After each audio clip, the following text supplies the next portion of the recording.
I don't think there is much optimism. We have been here before, haven't we? Where clearly, in this case, with this sit-down, the language was positive from Marco Rubio, who seems to be a relative champion for Ukraine within the Trump administration. We've seen Ukraine gain concessions from direct negotiations with him.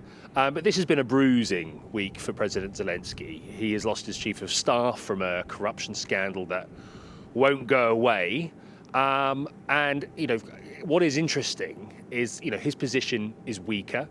And we've seen one man widely tipped to succeed him as president break political cover by writing in a British newspaper, The Telegraph, where he has said, look, for a peace deal to work, it needs to address the politics of Russia's invasion, which amounts to the capitulation of Ukraine falling into Moscow's orbit once more.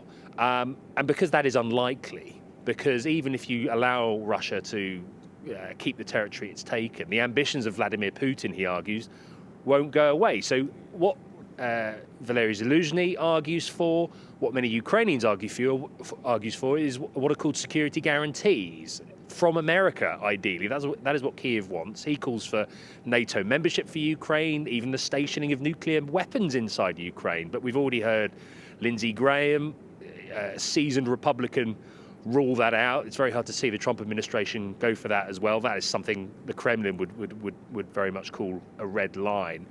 And that is the rub. And it's not just a disagreement, it is a chasm between the parties at the moment. But for Ukraine, yes, they want peace.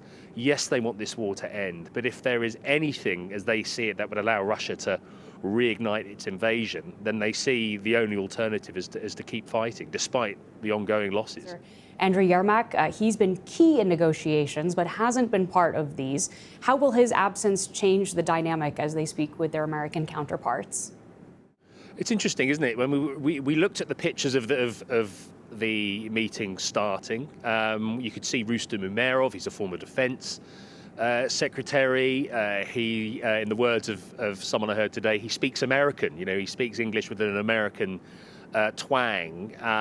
But there is something strange from this end of seeing a delegation travel to Florida to discuss the future of their country. They were sitting opposite Steve Witkoff, who was heard on a leaked recording last week, coaching his Russian counterpart on how to get on Donald Trump's good side, something the president called normal diplomacy. And the body language was interesting. You could see the deputy foreign minister folding his arms at the start, but the language has been positive. But there are the stickiest of sticking points, we keep being told, is going to be discussed at a presidential level, notably around the idea of what land Russia keeps, whether Ukraine has to give Russia more land, which is something that Kyiv is doubling down on.